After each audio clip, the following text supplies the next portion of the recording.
오늘은 복음과 5대 확신에 대해서 말씀드리겠습니다. Today we're going to talk about gospel and 5 assurance. இந்த நாளில கூட தேவனுடைய திட்டத்தை குறித்தும் 5 அடையாளங்களை குறித்தும் நம்ம பார்க்க போகிறோம். 히브리서 9장 1절에서 10절까지 보겠습니다. And we're going to look at Hebrew chapter 9 verse 1 to 7. எபிரேயர் 9வது அதிகாரம் வசனம் 1லிருந்து 7 நம்ம பார்க்கலாம். 통역자 읽어보시기 바랍니다. Please read. எபிரேயர் 9வது அதிகாரம் வசனம் 1லிருந்து 7 நம்ம வாசிக்கலாம்.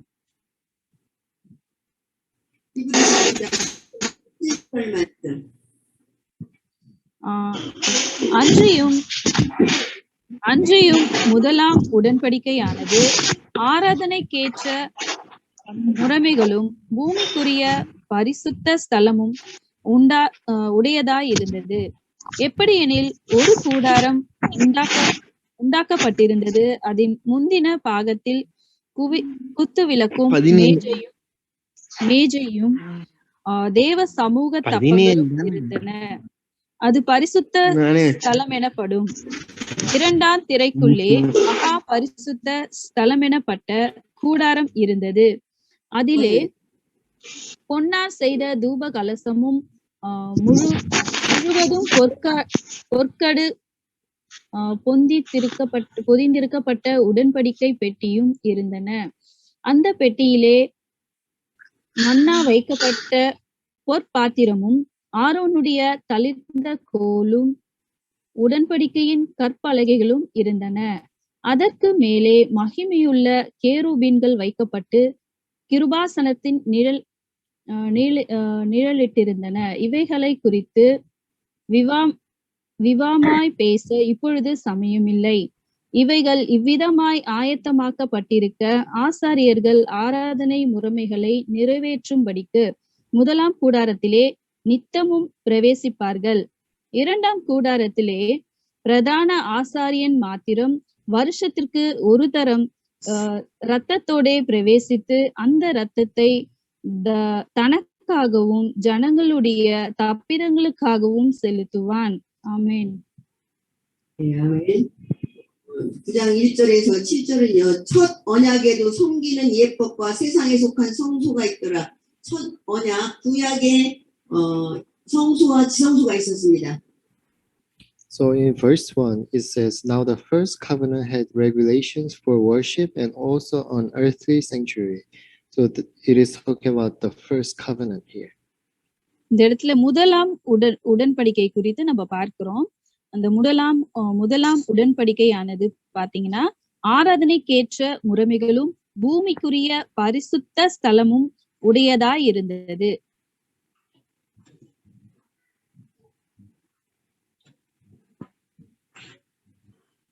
성소와 비성소가 이렇게 있었습니다. So there is the most holy place and the holy place separated. இங்க வந்து பரிசுத்த ஸ்தலம், மகா பரிசுத்த ஸ்தலம், இது ரெண்டும் பிரிக்கப்பட்டிருக்கிறது.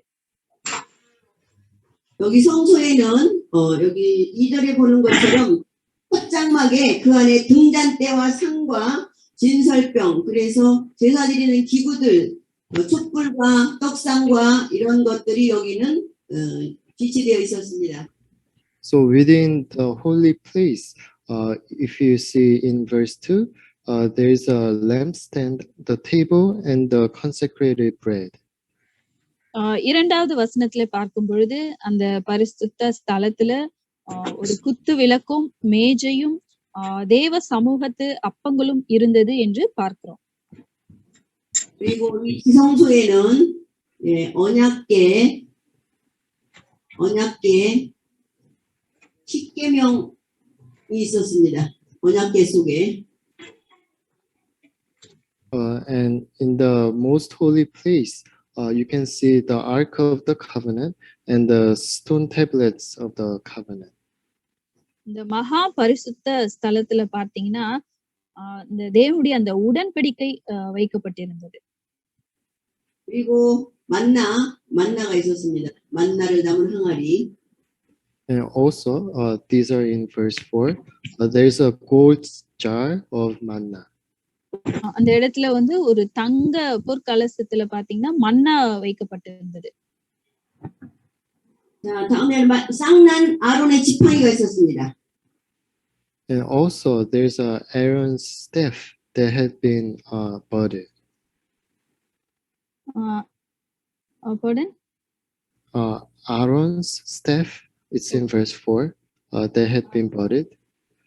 ஆரோனுடைய அந்த துளித்த அந்த கோல் அந்த இடத்துல வைக்கப்பட்டிருந்தது. இது 4வது வசனத்துல நம்ம பார்க்கிறோம். 이거 이제 이렇게 돼서 여기에 제사장이 여기에서 매일 우리 평신도의 기도를 받아가지고 대신 하나님께 드리는 예를 갖췄습니다. So in this holy place, the priest they received the prayer from those other people, and they send those prayers to God. இந்த இடத்துல பாத்தீங்கன்னா ஆசாரியர் அவர் கடந்து செல்வாரு. ஜனங்களுடைய எல்லா வேண்டுதல்களையும் ஜெபங்களையும் எடுத்துக்கொண்டு அவர் அந்த ஸ்தலத்துல அவரு நிப்பாரு. 중간에는 휘장이 서져 있었습니다. And in between the most holy place and the holy place, there's a curtain. இந்த பரிசுத்த ஸ்தலத்துக்கும் மகா பரிசுத்த ஸ்தலத்துக்கு நடுவுல ஒரு பெரிய திரை சீலை இருந்துச்சு. 7절에 보시면 오직 둘째 장막은 대제사장이 홀로 1년에 한 번 들어가되 자기와 백성의 허물을 위하여 드리는 피 없이는 아니하나니. 그래서 대제사장이 1년에 한 번씩 이곳에 들어가서 성도들을 위하여 믿는 성도들을 위하여 기도하는 그런 예를 갖췄습니다. So in verse 7, it says, but only the high priest entered the inner room, and that only once a year, and never without blood, which he offered for himself and for the sins the people had committed in ignorance. இந்த வசனம் 7ல நம்ம பார்க்கும் பொழுது பிரதான ஆசாரியர் மாத்திரம் வருஷத்துக்கு ஒரு முறை மாத்திரம் அவர் அந்த மகா பரிசுத்த ஸ்தலத்துக்குள்ள செல்றதை பார்க்கிறோம். அவர் செல்லும் பொழுது அவருடைய கையில வந்து ரத்தத்தோட ஜனங்களுடைய அந்த பாவ நிவர்த்தி பலி செலுத்தும்படியாக ஜனங்களுக்காக அவர் அந்த மகா பரிசுத்த ஸ்தலத்துல கடந்து செல்வாரு. 이 둘째 장막에 들어갈 때에 대제사장이 정말 거룩한 몸으로 깨끗하게 들어가야 되는데 그렇지 못하면 여기 들어가서 금방 그 자리에서 죽습니다. So when the high priest wants to enter into the most holy place, the priest must be really clean for himself. If not, he's gonna be killed. அந்த மகா பரிசுத்த ஸ்தலத்துக்குள்ள அந்த ஆசாரியர் கடந்து போகணும் அப்படின்னா முதலாவது அவரை வந்து அவர் பரிசுத்தப்படுத்திக் கொள்ளணும். அவர்கிட்ட எந்த ஒரு பாவமும் இருக்கக்கூடாது. அப்படி அவர் பாவம் அவரிடத்துல இருக்கும் என்றால் அவர் அந்த இடத்துல வந்து அவர் மரித்து போவாரு. 여기 들어갈 때 마음과 몸도 거룩해야 되고 옷도 거룩한 이렇게 목사님들 같은 가운을 입고 들어가는데 꼭 뒤에다가 끈을 메고 들어갑니다. So your mind and your body and your clothing must be clean, and when you enter, there's a rope hanging behind you. அவருடைய அந்த மனதிலும் சரி, அவருடைய சரீரத்திலும் சரி, அவருடைய உடையிலும் சரி, எந்த ஒரு பாவமும் இருக்கக்கூடாது. அப்படி பாவம் இருக்கும் என்றால் அவர் அந்த இடத்துல வந்து அவர் மரித்து போவார்.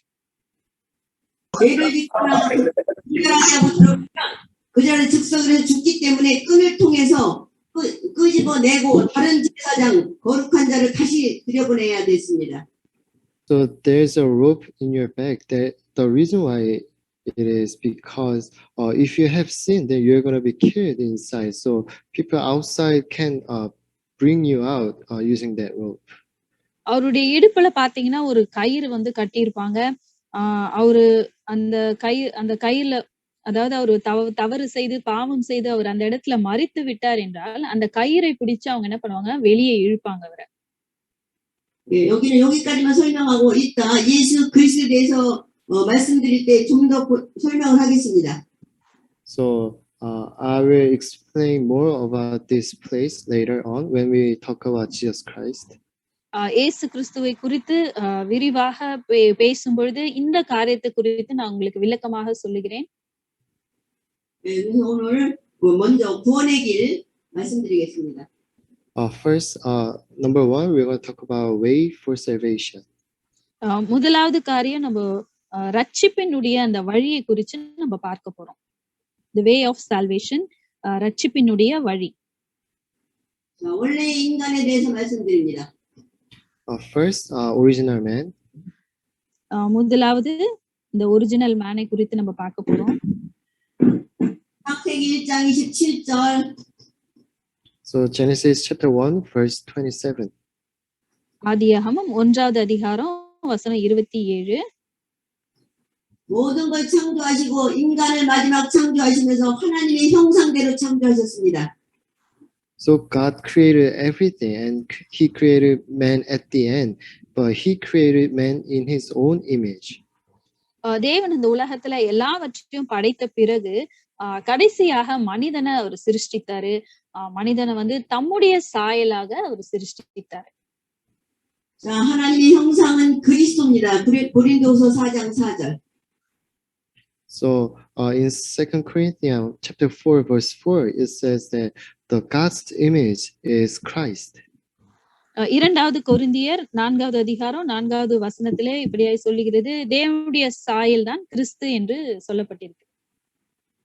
인간을 하나님의 형상대로 창조했다는 얘기는 하나님의 영이 있게 창조했다고 말입니다. So when you say that you are created in God's image, it means you have spirit. தேவனுடைய சாயல்ல நம்ம உண்டாக்கப்பட்டபடினாலே அவருடைய ஆவி நமக்குள்ளே இருக்கிறது. 자, 하나님의 영이 있어 먼저 하나님께 영광을 돌려야 됩니다. So because God's spirit is inside of you, you must glorify his name. தேவனுடைய ஆவி உங்களுக்குள்ளே வாசமா இருக்கிறபடினாலே நீங்க தேவனுடைய நாமத்தை மகிமைப்படுத்துறவர்களாக இருக்க வேண்டும். 하나님과 교제해야 됩니다, 인간은. And also you must communicate with God. You must have relationship with God. நீங்க தேவனோடு கூட நல்ல தொடர்புல இருக்க வேண்டும். அவரோடு கூட நல்ல உறவுல நீங்க இருக்கணும். 하나님께 순종해야 됩니다. And also you must obey to God. நீங்க தேவனுடைய வார்த்தைக்கு கீழ்ப்படிய வேண்டும். 그리고 하나님의 보호를 받게 하나님은 창조하셨습니다.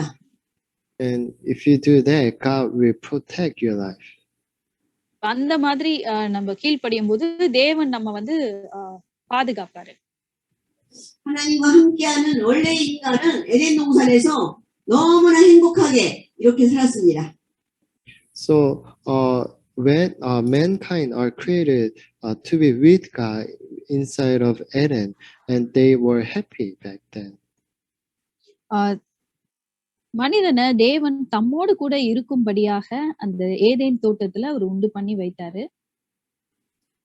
하나님의 형상이 있기에 28절에 하늘의 것 땅의 것 땅 밑의 것 정복하고 다스리며 행복하게 살도록 하나님은 영권을 주셨습니다. Because you have God's image, in verse 28, you are created in order to subdue everything, in order to rule over everything. ஆதியாகமம் 1வது அதிகாரம் 28வது வசனத்துல இந்த பூமியில இருக்கிற எல்லாவற்றையும் ஆளுகை செய்யும்படியாக தேவன் மனிதனுடைய கரத்துல ஒப்பு கொடுத்தார். 그런데 인간이 창세기 3장 1절에서 6절에 불신앙, 하나님을 믿는 그 믿음을 가져야 되는데 하나님을 불신앙했습니다. So you must have faith in God, but then in Genesis chapter 3, verse 1 to 6, you have fallen into unbelief. ஆதியாகமம் 3வது அதிகாரம் வசனம் 1லிருந்து 6 பார்க்கும் பொழுது மனிதன் தேவனுடைய வார்த்தைக்கு கீழ்ப்படியாமல் போகிறத அங்க நம்ம பார்க்கிறோம். 사탄의 미혹을 받아서 하나님이 먹지 말라 하는 언약, 창세기 2장 17절의 언약을 어김으로 죄가 들어오고 사탄이 인간을 그때부터 사로잡기 시작했습니다. Because of Satan, Adam and Eve, they are deceived and they disobeyed God's covenant of Genesis chapter 2, verse 17, and they have committed sin against God. ஆதியாகமம் 2வது அதிகாரம் வசனம் 17 பார்க்கும்போது சாத்தான் ஆதாமையும் ஏவாளையும் வஞ்சித்து அவர்களை வந்து பாவம் செய்ய தூண்டினார். 인간은 하나님이 하지 말라는 건 하지 말아야 되고 하라는 것만 해야 됩니다. So you must only do what God commands you to do. நம்ம தேவன் நமக்கு எந்த காரியத்தை சொல்லுகிறாரோ எந்த காரியத்தை கட்டளையிடுகிறாரோ அதை மாத்திரம் தான் நம்ம செய்யணும். 하나님은 나를 창조하신 분이고 우리는 피조물이기 때문에 순종해야 됩니다. Because God is a creator and we have been created by God, we must obey His word. ஏனென்றால் தேவன் நம்முடைய சிருஷ்டிகரா இருக்கிறார். அவருடைய சாயலே நம்ம பட்டிருக்கிறோம். அதனாலே நாம் தேவனுடைய வார்த்தைக்கு நாம் கீழ்ப்படிய வேண்டும். 창세기에 하나님이 언약은 선악과를 먹지 말라는 언약은 인간과 하나님 사이에 신뢰도를 측정하기 위한 증표입니다. So the covenant of the fruit of knowledge of good and evil, that is a covenant that really shows the faithfulness of God. தேவனுடைய அந்த உண்மையான அந்த காரியத்தை அவருடைய உடன்படிக்கையை அந்த அந்த மரத்தினுடைய அந்த கனிகள் மூலமா அவர் வெளிப்படுத்தினாரு. 자, 선악과를 먹으면 너는 하나님께 같이 된다고 거짓말했습니다. However, Satan deceived us, saying that we will become like God when we eat the fruit. சாத்தான் எப்படி மனிதனை வஞ்சித்தான் என்றால், நீங்க இந்த கனியை புசிக்கும் போது நீங்க தேவனை போலவே மாறி விடுவீர்கள் என்று சொல்லி அவங்களை வஞ்சித்தான். 하나님 말씀을 불신앙하고 마귀의 말을 들음으로 인간은 하나님이 영이 떠나고 마귀의 영에 사로잡히게 되었습니다. So we have fallen into unbelief and we trusted Satan's word, and that is why we have lost God's image and we have fallen into Satan's image. நம்ம சாத்தானுடைய வார்த்தைக்கு செவி கொடுத்து அவனுடைய வார்த்தைக்கு அந்த மனிதன் கீழ்ப்படிந்தபடினாலே, தேவனை விசுவாசிக்காதபடினாலே சாத்தானுடைய சாயல் அவர்களுக்குள்ளே வந்தது. தேவனுடைய சாயலை அவர்கள் இழந்து விட்டார்கள். 요한복음 8장 44절에 너희는 너희 아비 마귀에게서 났으니 이렇게 마귀의 자녀라고 하나님이 말씀하고 있습니다. And in John chapter 8 verse 44, it says that we belong to the devil, our father. யோவான் 8வது அதிகாரம் வசனம் 44 சொல்லப்பட்டிருக்கிறது, நீங்கள் உங்கள் பிதாவாகிய பிசாசினால் உண்டானவர்கள் என்று சொல்லப்பட்டிருக்கிறது. 원래 하나님의 형상대로 창조된 인간, 하나님이 영이 떠나고 마귀에게 순종하기 때문에 마귀의 영이 인간을 그때부터 지배하기 시작합니다. So after the Genesis chapter 3 problem, we have lost God's image and the spirit of God has left us and the spirit of Satan has conquered our life.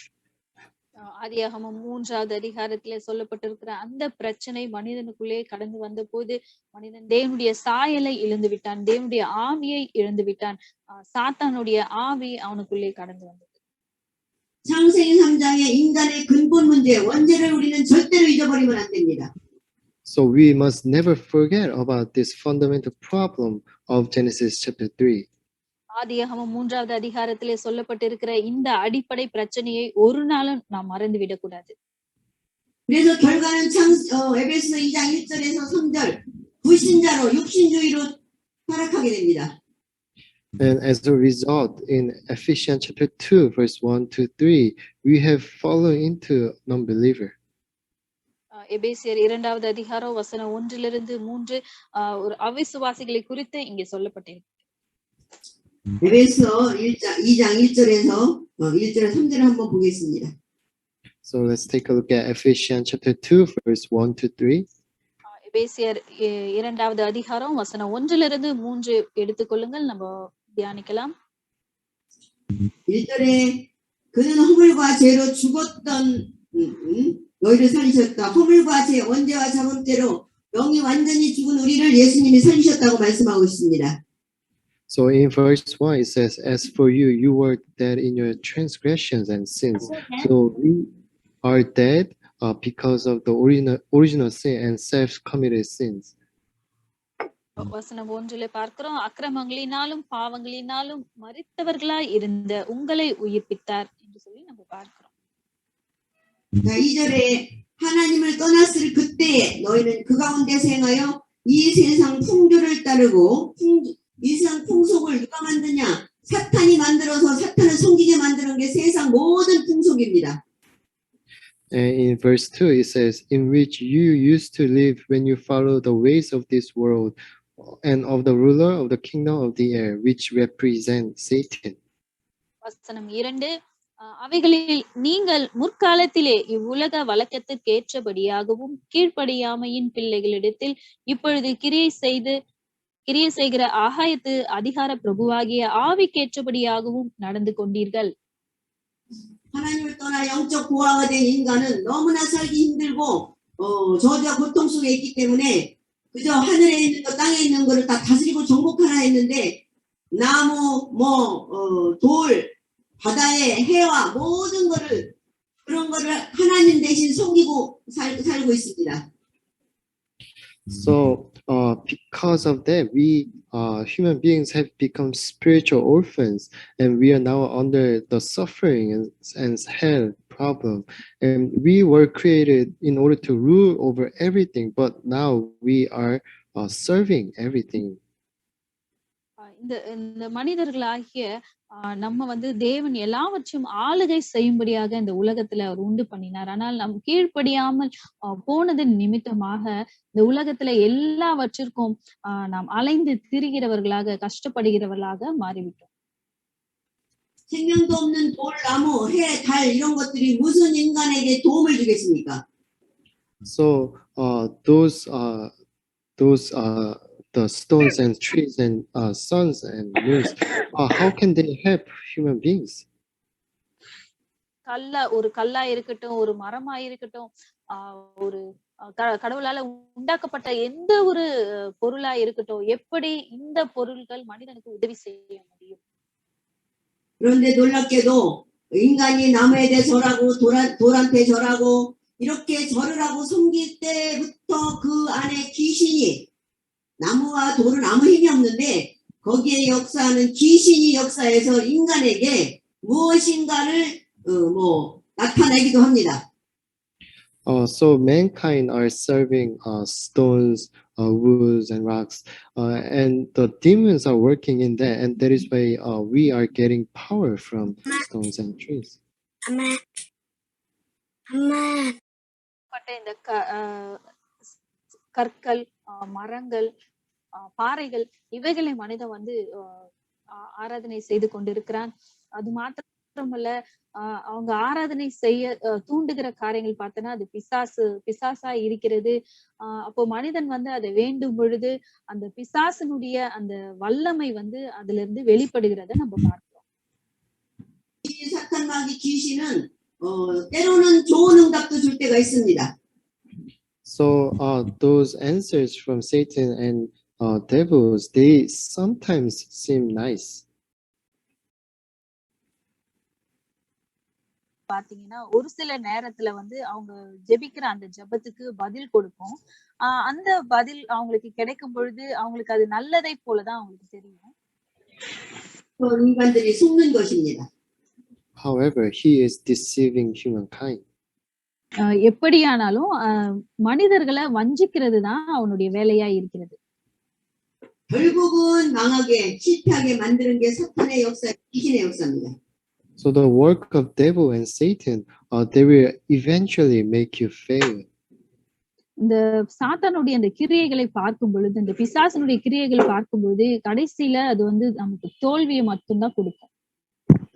세상 풍속을 만들어서 전부 우상을 만들어 섬기게 하는 게 사탄의 역사입니다. So in verse 2, people are following the ways of this world. So people are serving idols and they are falling into destruction. இந்த வசனம் 2ல நம்ம பார்க்கும் பொழுது இவ்வுலக வழக்கத்துக்கேற்றபடியாகவும் கீழ்ப்படியாமின் பிள்ளைகளிடத்தில் இப்பொழுது கிரியை செய்கிற ஆகாயத்து அதிகார பிரபுவாகிய ஆவிக்கேற்றபடியாகவும் நடந்து கொண்டீர்கள் சொல்லி நம்ம பார்க்கிறோம். 공중의 권세 잡은 자를 따랐으니 지금 지구가 공중에 있는데 사탄이 인간 에덴 동산에 쫓겨날 때 사탄도 이 지구를 쫓겨나서 지금 불순종 아들들 가운데 하나님을 믿지 않는 아들들 가운데 역사한다고 말하고 있습니다. And also in verse 2, people are following the ruler of the kingdom of the air and the spirit who is now at work in those who are disobedient. ஜனங்கள் யாருடைய வார்த்தைக்கு கீழ்ப்படுகிறார்கள் இந்த உலகத்துல இருக்கிறவங்க எல்லாம் பாத்தீங்கன்னா அந்த தேவனுக்கு கீழ்ப்படியாம போன அந்த பிசாசனுடைய வார்த்தைக்கு கீழ்ப்படுகிறவர்களாக மாறிவிட்டாங்க. 자, 3절에는 전에는 우리도 다 예수 믿기 전에는 우리도 다 이들같이 불신자로 사탄의 역사에 따라 마귀의 자녀로 살아갔다고 말씀하고 있습니다.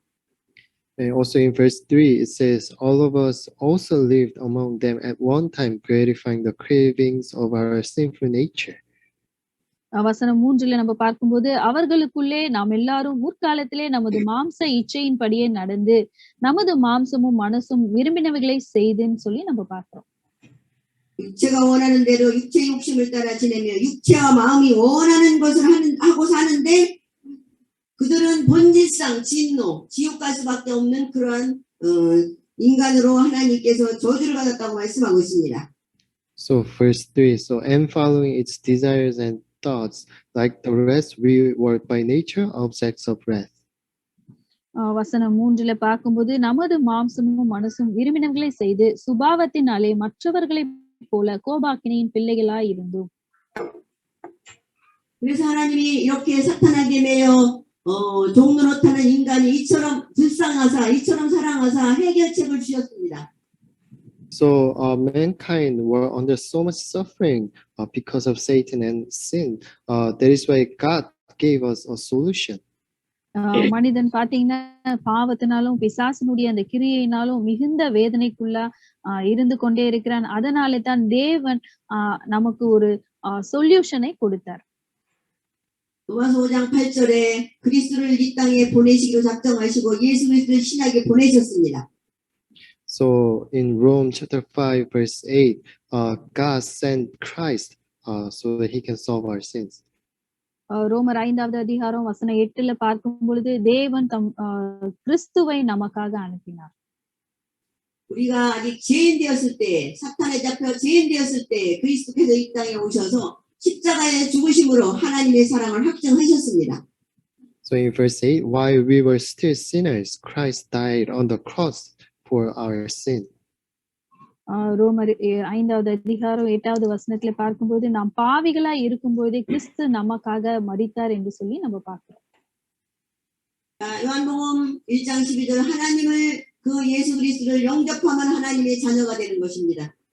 So in John chapter 1 verse 12, yet to all who received him, to those who believed in his name, he gave the right to become children of God. யோவான் 1வது அதிகாரம் வசனம் 12ல பார்க்கும் பொழுது அவருடைய நாமத்தினாலே விசுவாசம் உள்ளவர்களாய் அவரை ஏற்றுக்கொண்டவர்கள் எத்தனை பேர்களோ அத்தனை பேர்களும் அவருடைய பிள்ளைகளாகும்படி அவர்களுக்கு அதிகாரத்தை கொடுத்தார் என்று நம்ம பார்க்கிறோம். 영접한 하나님의 자녀라는 증표로 성령을 주십니다. 고린도전서 3장 16절. So 1 Corinthians chapter 3 verse 16, if you become child of God, he will give the Holy Spirit as a proof that you have been saved. 1 கொரிந்தியர் 3வது அதிகாரம் 16வது வசனத்துல நம்ம பார்க்கிறோம், நம்ம தேவனை ஏற்றுக்கொள்ளும் பொழுது அவருடைய பிள்ளைகளாகிய நமக்கு பரிசுத்த ஆவியானவரை கொடுக்கிறார் என்று சொல்லி நம்ம பார்க்கிறோம். 하나님의 성령이 함께하사 우리를 보호하시고 악한 흑암 권세를 물리쳐 주시기도 합니다. So the Holy Spirit is now with you and he will be guiding you. He will also bind the forces of darkness. பரிசுத்த ஆவியானவர் உங்களோடு கூட இருக்கிறார். அவர் உங்களை வழி நடத்தி கொண்டிருக்கிறார். சாத்தானுடைய சகல கிரியைகளிலிருந்து உங்களை பாதுகாக்கிறவராய் இருக்கிறார். 자, 그러면 구원이란 무엇인지 한번 보겠습니다. So on number 2, we are going to talk about what the salvation is. இரண்டாவது ரட்சிப்பு என்றால் என்ன என்று சொல்லி நம்ம பார்க்க போறோம். 에베소 2장 1절 원죄, 자범죄, 주상죄에서 사함받는 것입니다. So in Ephesians chapter 2 verse 1, salvation is getting free from original sin, the self-committed sin, and the sins from the ancestors. எபேசியர் 2வது அதிகாரம் வசனம் 1ல நம்ம பார்க்கும்போது இந்த ரட்சிப்பினுடைய காரியங்களை அந்த இடத்துல நம்ம பார்க்கிறோம். 에베소 2장 2절 사탄에게서 해방받는 것입니다. And in Ephesians chapter 2 verse 2, you are getting free from Satan. எபேசியர் 2வது அதிகாரம் 2வது வசனத்திலே சாத்தான் இடத்துல இருந்து நாம் விடுவிக்கப்படுகிறதை பார்க்கிறோம். 자, 세 번째, 예, 에베소 2장 6절. And also number 3, Ephesians chapter 2, verse 6. 이름은 எபேசியர் 이제 천국을 보장받는 것입니다. So you 에베소- are you're getting guaranteed for going to heaven. எபேசியர் 2வது அதிகாரம் வசனம் 6. இந்த வசனத்துல நம்ம பார்க்கும்போது நம் பரலோகத்துக்கு போகிற காரியங்களை குறித்து பார்க்கிறோம். 자, 그래서 에베소 2장 언제 조상죄 4번째 해결됐다는 얘기는 과거 문제 해결입니다. So in Ephesians chapter 2, verse 1, when it says you are getting free from your sin, it is saying that your past problem has been solved. எபேசியர் 2வது அதிகாரம் 2வது வசனத்துல நம்மளுடைய பழைய பாவங்கள்ல இருந்து நம்ம விடுவிக்கப்படுகிற அந்த காரியத்தை நம்ம பார்க்கிறோம். 에베소 2장 2절 사탄에서 해방됐다는 말은 현재 문제 해결입니다. And when you say that you are being free from Satan in verse 2, it means that your present problem have been solved. 2வது வசனத்துல நம்ம சாத்தானுடைய சகல வல்லமையிலிருந்து விடுவிக்கப்பட்டிருக்கிறோம் என்று அர்த்தம். அது பார்க்கும்பொழுது நம்மளுடைய பிரசன்ட்ல இப்ப இருக்கிற அந்த பிரச்சனையில இருந்து தேவன் நம்மை விடுவித்தார் என்று அர்த்தம். 이제 하나님께서 우리에게 에베소 2장 7절에 2장 6절 했나? 천국 보장. 2장 6절은 천국 보장입니다. And in verse 6, it is the guarantee of heaven. It means that your future problem have been solved. வசனம் 6ல நமக்கு இந்த பரலோகத்தினுடைய அந்த நிச்சயத்தை குறித்து அந்த கேரண்டியை குறித்து சொல்லப்பட்டிருக்கிறது. இந்த காரியத்தை பார்க்கும் பொழுது வருங்காலத்துல நமக்கு இருக்கிற எல்லா பிரச்சனைகளும் ஆண்டவர் மாற்றி விட்டார்னு அர்த்தம். 자, 하나님 자녀삼으시고 과거, 현재, 미래 모든 문제를 해결하신 주님께서 이제 우리에게 응답을 주십니다. So you have become child of God, and all of your past, present, and future have been solved. And he is also giving another answer to you. நாம் தேவனுடைய பிள்ளைகளாக இப்பொழுது நம்ம மாறிவிட்டோம். நம்மளுடைய கடந்த கால பிரச்சனைகள், வருங்கால பிரச்சனைகள், அப்புறம் இப்பொழுது இருக்கிற பிரச்சனைகள், எல்லா பிரச்சனைகள்ல இருந்து தேவன் நம்மை விடுவித்தார். அது மாத்திரம் இல்ல, நம்முடைய எல்லா கேள்விகளுக்கும் அவர் பதிலை கொடுத்து விட்டார். 에베소 2장 7절에 이제 예수님께서 우리에게 자비하심으로써 그 은혜의 지극한 풍성함을 오는 여러 세대에 응답을 주시겠다고 말씀하고 있습니다.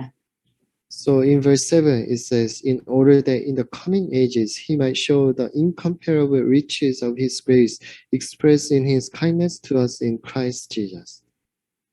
வசனம் 7-8ல பார்க்கும்போது கிறிஸ்து இயேசுவுக்குள் நம்மை அவரோடே எழுப்பி உன்னதங்களிலே அவரோடே கூட உட்காரவும் செய்தார். கிருபையினாலே விசுவாசத்தை கொண்டு ரட்சிக்கப்பட்டீர்கள். இது உங்களால் உண்டானதல்ல, இது தேவனுடைய ஈவு.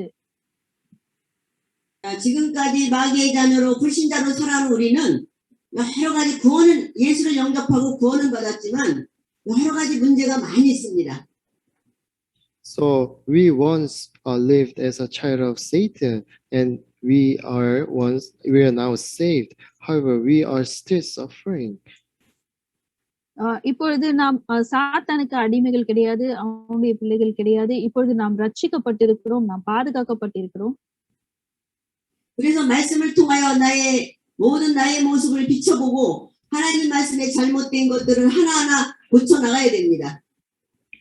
That is why you must look to yourself through God's word and must correct the things that are incorrect in your life.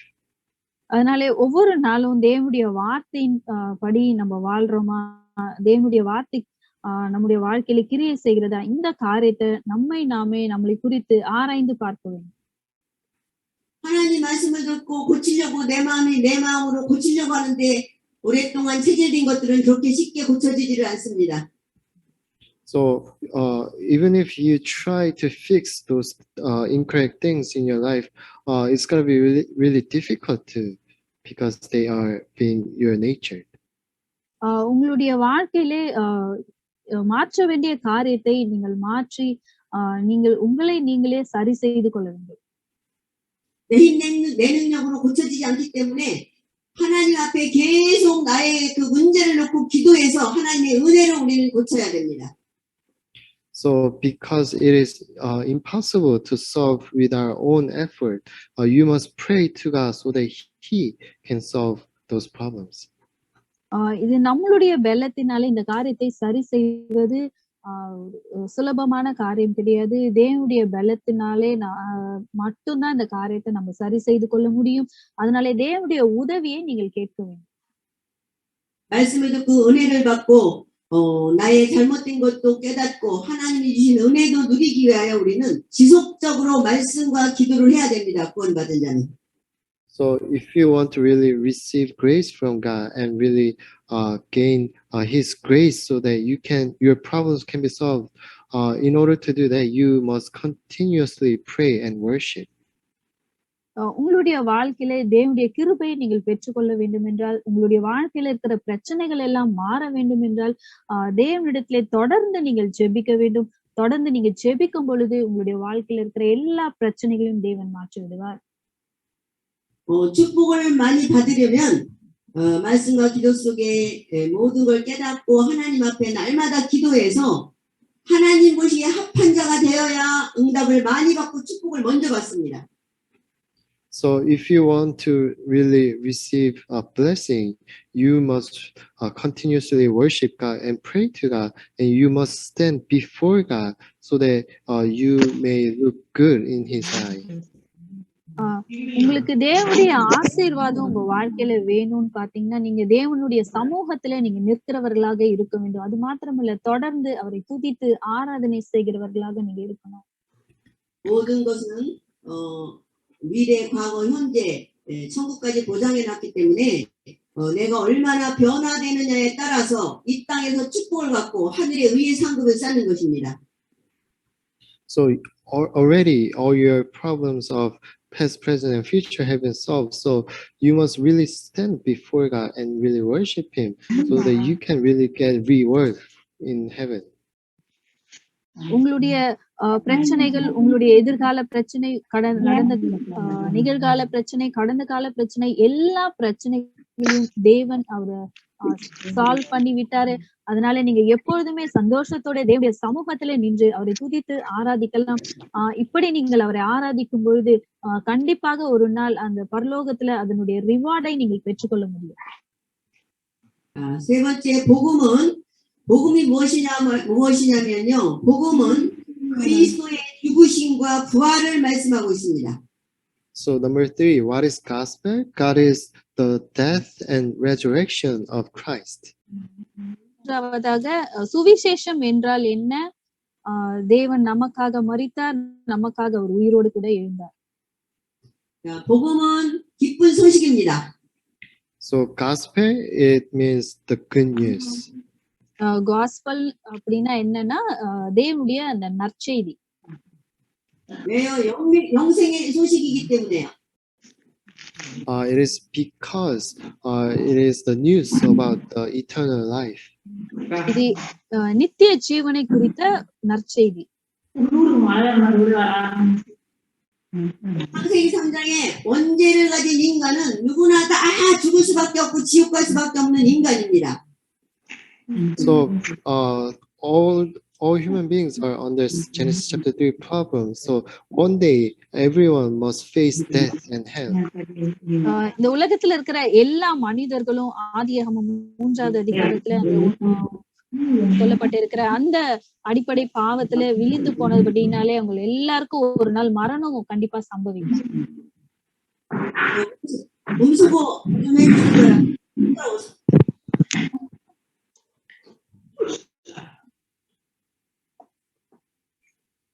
자, 그래서 창세기 3장에 묶인 인간은 죽을 수밖에 없는데 예수님의 은혜로 복음으로 우리는 새 생명을 얻었기 때문에 그 소식입니다.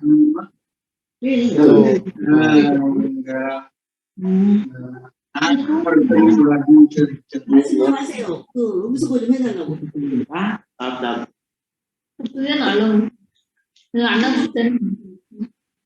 통역한테 말씀 좀 해주세요. 시끄럽지 않게. Can you tell him to mute Paul Timothy? Pastor Paul Timothy and Bishop Ebenezer, please உங்க phone mute ல போடுங்க. ரொம்ப டிஸ்டர்பன்ஸா இருக்குயா, கவனமா இருங்கய்யா. Sister Ruby Ponmalar உங்க phone கூட mute ல போடுங்க sister. 말씀을 듣는 분들은 이거 잡음이 나지 않도록 조심해 주셔야 됩니다. 이 말씀이 중간에 끊어지면 은혜가 끊어져요. So please everyone, please keep the mute on so that we can continuously receive grace. தொடர்ந்து தேவனுடைய கிருபையை நம்ம அதிகமா பெற்றுக்கொள்ள போகிறோம். தயவு செய்து உங்களுடைய போன்களை நீங்க மியூட்ல போடும்படியா நாங்க கேட்டுக்கொள்கிறோம். 복음을 왜 구원의 소식이고 기쁜 소식인지를 말씀드렸습니다. So I have just talked about why it is a good news. இப்பொழுது நம்ம இந்த நற்செய்தியை குறித்து நம்ம பார்த்து கொண்டிருக்கிறோம்.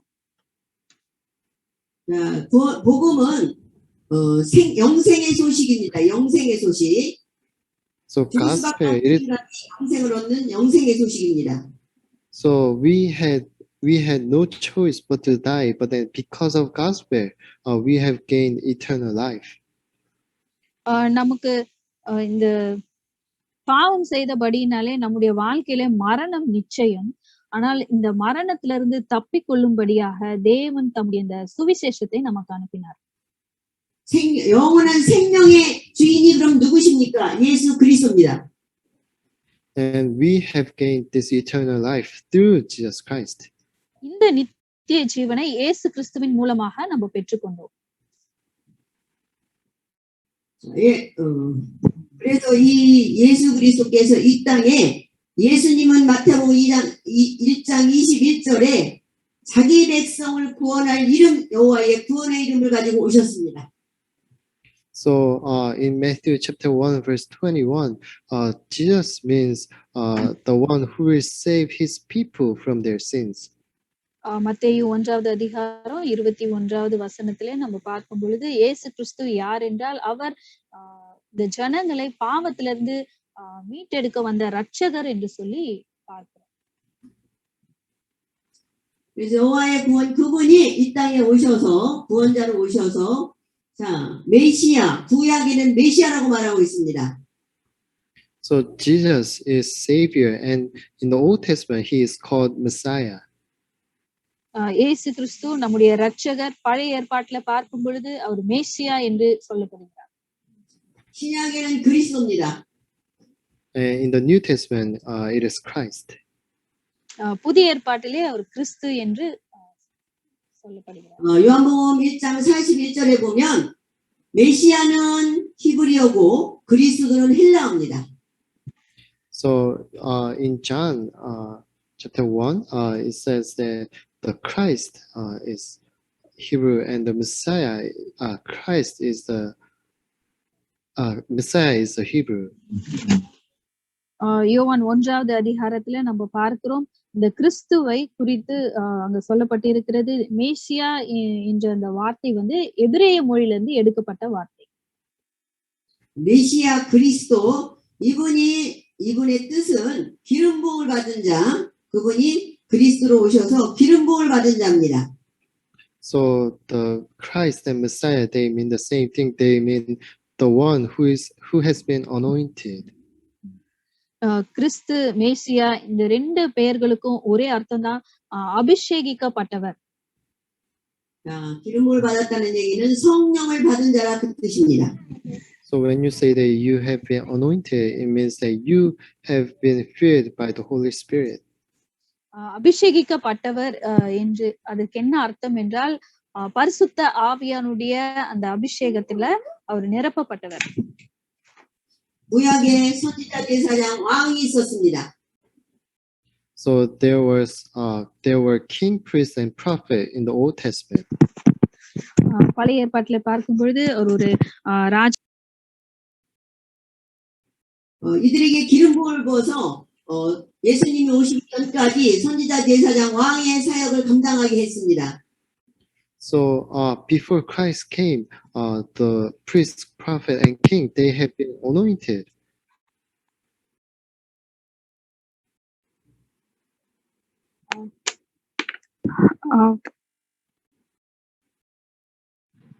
Hello hello 구약의 선지자 제사장 왕을 기름 부어서 예수님 오시기 전에 사역을 감당할 수 있도록 했습니다.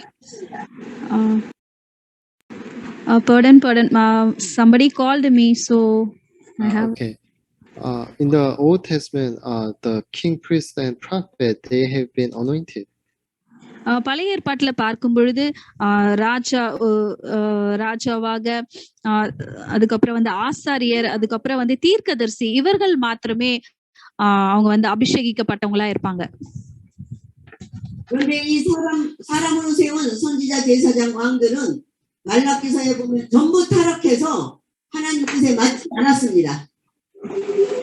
However, the priest, prophet, and king at the end of the Old Testament, they have been corrupted and they did not listen to God.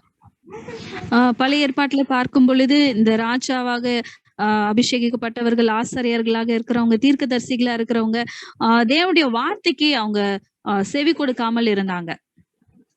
이스라엘 백성들이 모든 백성을 대표해서 세운 선지자 제사장 왕이 전부 잘못되어서 그 이스라엘 백성을 잘못 인도하고 있었습니다. So they were anointed so that they can represent Israel.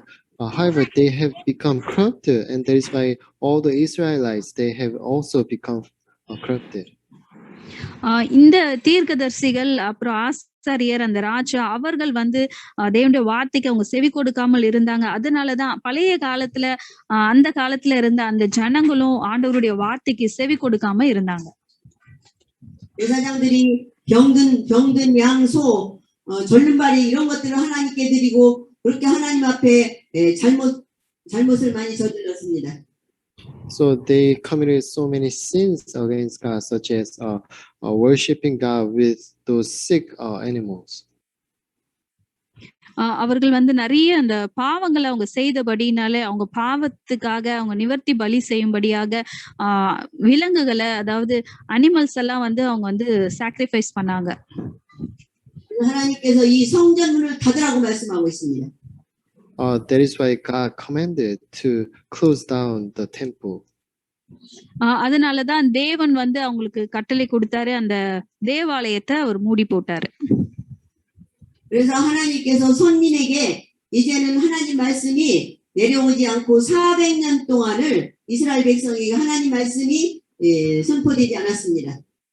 So that is why, as a result, for 400 years, God's word was not relayed to Israelites.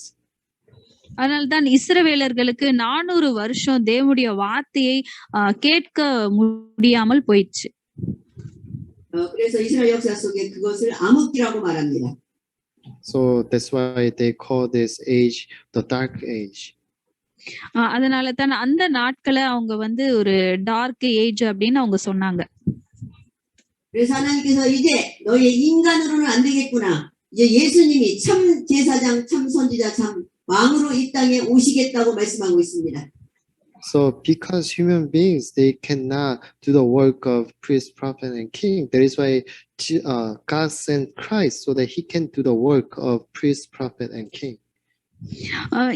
தேவன் வந்து அவருடைய சித்தத்தை வந்து இவங்களால செய்து முடிக்க முடியாதபடினாலே தேவன் தம்முடைய ஒரே பேரான குமாரனை அனுப்பினார். அவரை ராஜாவாக, தீர்க்கதரிசியாக, ஆசாரியராக அபிஷேகப்படுத்தினார். 마태복음 1장에 예수님이 사람으로 오셔서 이제 그리스도의 사역을 감당하십니다. So in Matthew chapter 1, Jesus Christ came to this earth and he did the work of priest, prophet, and king. இந்த மத்தேயு 1வது அதிகாரத்துல நம்ம பார்க்கும் பொழுது இயேசு கிறிஸ்து அவர் இந்த உலகத்திற்கு கடந்து வந்தார். அவர் எப்படி வந்தார் என்றால் ஒரு ராஜாவாக, ஒரு தீர்க்கதரிசியாக, ஒரு ஆசாரியராக அவர் கடந்து வந்தார். 창세기 3장 1절에서 6절 하나님을 떠난 인간을 하나님을 만나게 하십니다. So mankind has been separated from God in Genesis chapter 3 verse 1 to 6, but Jesus became the way to meet God. மனிதர்கள் தேவனிடத்திலிருந்து பிரிக்கப்பட்டார்கள். இந்த காரியத்தை ஆதியாகமம் 3வது அதிகாரம் வசனம் 1லிருந்து 6ல நம்ம பார்க்கிறோம். ஆனால் இயேசு கிறிஸ்து இந்த மனிதர்களை தேவனோடு கூட இணைப்பதற்காக இந்த உலகத்துக்கு கடந்து வந்தார். 자, 히브리서 10장 19절에서 20절을 보시겠습니다. So we are going to take a look at Hebrew chapter 10, verse 19 to 20. எபிரேயர் 10வது அதிகாரம் 19வது வசனத்துல இருந்து 20வது வசனம் வரைக்கும் நம்ம பார்க்க போகிறோம். 그러므로 형제들아 우리가 예수의 피를 힘입어 성소의 담력을 들어갈 담력을 얻었나니 그 길은 우리를 위하여 시장 가운데로 열어놓으신 새롭고 산 길이요 곧 시장은 그의 육체니라. So verse 19 and 20, therefore, brothers, since we have confidence to enter the most holy place by the blood of Jesus, by a new and living way opened for us through the curtain that is his body. ஆகையால் 19 ஆகையால் சகோதரரே நாம் பரிசுத்த ஸ்தலத்தில் பிரவேசிப்பதற்கு இயேசுவானவர் தமது மாம்சமாகிய திரையின் வழியாய் புதிதும் ஜீவனுமான மார்க்கத்தை நமக்கு உண்டு பண்ணினபடியால்.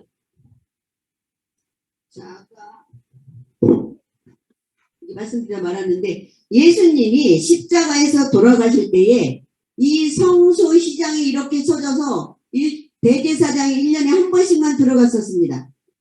So before Jesus Christ, there was this curtain separating the most holy place and the holy place. இயேசு கிறிஸ்து இந்த உலகத்திற்கு வருவதற்கு முன்பாக இந்த பரிசுத்த ஸ்தலத்திற்கும் மகா பரிசுத்த ஸ்தலத்திற்கும் நடுவே ஒரு திரை சீலை இருந்துச்சு. 예수님이 갈보리 산에서 십자가에 죽으실 때 이 시장이 의서 아래로 찢어졌습니다. However, when Jesus Christ died on the cross, this curtain had been separated from the top to bottom.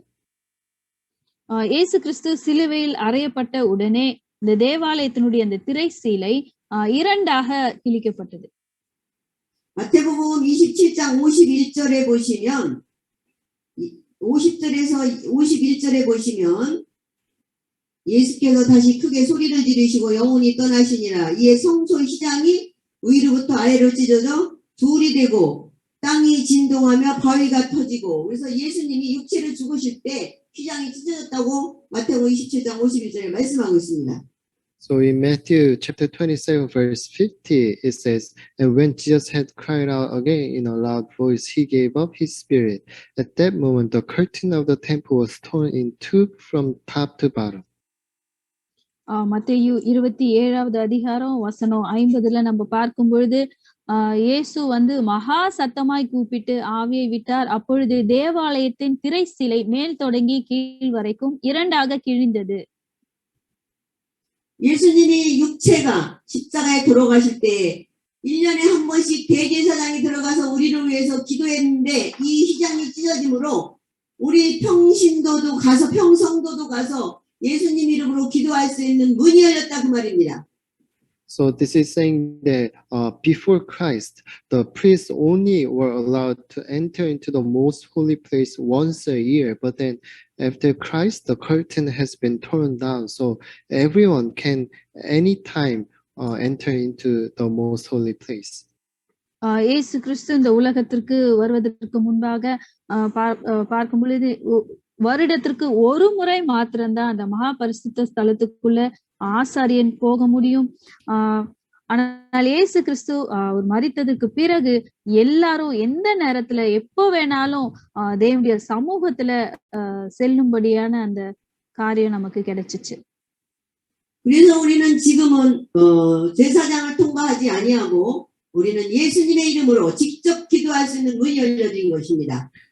So that is why now we don't need priests. We just need to pray in the name of Jesus Christ so that we can reach out to God. இப்பொழுது நமக்கு எந்த ஒரு ஆசாரியருடைய உதவி நமக்கு தேவை கிடையாது. நம்ம எந்த நேரத்துல வேணாலும் நம்ம தேவனை நோக்கி நம்ம ஜெபிக்க முடியும். தேவனிடத்துல எல்லா காரியங்களும் நீங்க கேட்க முடியும். 천주교에서는 지금도 신부한테 가서 죄지면 고해성사를 하지 않습니까? Even now, those Catholics, they must go to the priest, the father, in order to reach to God. கத்தோலிக்க மதத்துல பார்த்தீங்கன்னா இந்த நாள்ல கூட அவங்க இந்த பிரீஸ்ட் கிட்ட, அதாவது அந்த ஆசாரியர் கிட்ட கடந்து சென்று அவரிடத்துல அவங்க மன்றாடி கொண்டு அவங்களுடைய வேண்டுதல்களை அவரிடத்துல சொல்லி கொண்டு இருக்கிறாங்க. 신부한테 죄진 거를 고하고 또 마리아 이름으로 기도하고 이것은 구약에 머물러 있는 신앙입니다. 잘못된 것입니다. So even now they are confessing their sins to the Catholic priest, and also they're praying in the name of the Maria, and that is incorrect.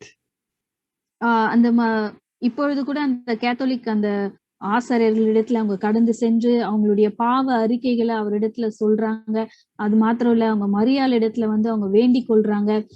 இந்த காரியங்கள் எல்லாம் ஒரு சரியான காரியங்கள் கிடையாது. 그래서 이 성수이장 입자적으로 하나님께 직접 기도할 수 있고 하나님 만나는 길을 열으신 요한복음 14장 6절 내가 곧 길이요 진리요 생명이니 나로 말미암 자는 아버지께로 올 자가 없느니라. 이것이 이해가 돼야 요한복음 14장 6절 하나님 만나는 길이 확실하게 이해가 되는 것입니다. So if you understand that now we can really pray in Jesus' name to reach out to God, if you can understand that, then you may now understand John chapter 14:6, which says that Jesus is the way to meet God. இந்த காரியத்தை நீங்க சரியாய் புரிந்து கொண்டீங்கன்னா இயேசுனுடைய நாமத்தை சொல்லி அவருடைய நாமத்தினாலே நீங்க ஜெபிக்க முடியும். இந்த வசனம் பாத்தீங்கன்னா யோவான் 14வது அதிகாரம் 6வது வசனத்துல இது சொல்லப்பட்டிருக்கிறது. அவரே வழியும் சத்தியமும் ஜீவனுமா இருக்கிறாரு. இந்த வசனத்தை சரியாய் புரிந்து கொள்ளாதவர்கள் என்ன பண்ணுவாங்கன்னா அவருடைய நாமத்தினால எந்த காரியத்தை கேட்க மாட்டாங்க. 여기 두 번째 제사장 예수님이 선지자라. 여기 지금 말씀드린 건 예수님이 선지자라 그 말입니다. So far we have talked about the work of priest of the Jesus Christ. இவ்வளவு நேரம் நம்ம அந்த பிரீஸ்டனுடைய அந்த கிரியைகளை குறித்து, அந்த ஆசாரியருடைய கிரியைகளை குறித்தும் இயேசு கிறிஸ்துவுடைய கிரியைகளை குறித்தும் நம்ம பார்த்தோம்.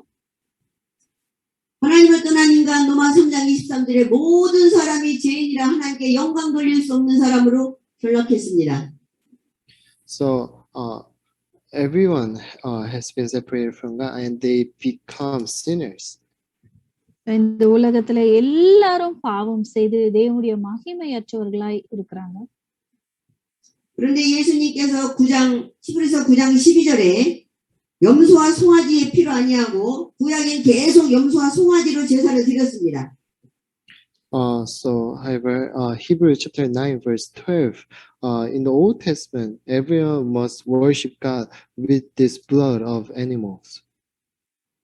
எபிரேயர் 9வது அதிகாரம் வசனம் 12ல பார்க்கும் பொழுது பழைய ஏற்பாட்டிலே எல்லா மனிதர்களும் அந்த மிருகத்தினுடைய அந்த ரத்தத்தை வைத்து தேவனை ஆராதித்தாங்கன்னு சொல்லி பார்க்கிறோம். 그래서 구약에는 계속 양 잡아 피 뿌리는 게 계속 많이 나옵니다. 수천 마리씩 양을 잡아 피 뿌리면서 자기 죄를 하나님께 구하고 용서받았습니다. So in the Old Testament, so many lambs and cows, they have been blooded whenever there was worship going on. பழைய ஏற்பாட்டுல நம்ம பார்க்கும் பொழுது எப்போதெல்லாம் ஜனங்கள் தேவனை ஆராதிக்க கடந்து செல்றாங்களோ அப்போதெல்லாம் ஒரு வெள்ளாடையோ இல்லது மற்ற மிருகங்களை அவங்க கொன்று அதனுடைய ரத்தத்தை வைத்து ஆராதிக்கிற காரியத்தை நம்ம பார்க்க முடியும்.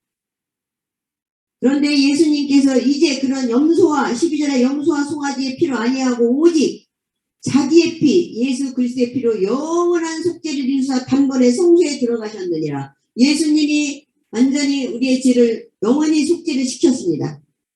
However, in Hebrews chapter 9 verse 12, it says, he did not enter by means of the blood of goats and calves. He entered the most holy place once for all by his own blood, having obtained eternal redemption. எபிரேயர் 9வது அதிகாரம் வசனம் 12, வெள்ளாட்டு கடா இளங்காளை இவைகளுடைய இரத்தத்தினாலே அல்ல தம்முடைய சொந்த இரத்தத்தினாலும் ஒரே தரம் மகா பரிசுத்த ஸ்தலத்திலே பிரவேசித்து நித்திய மீட்பை உண்டு பண்ணினார். ஆமென்.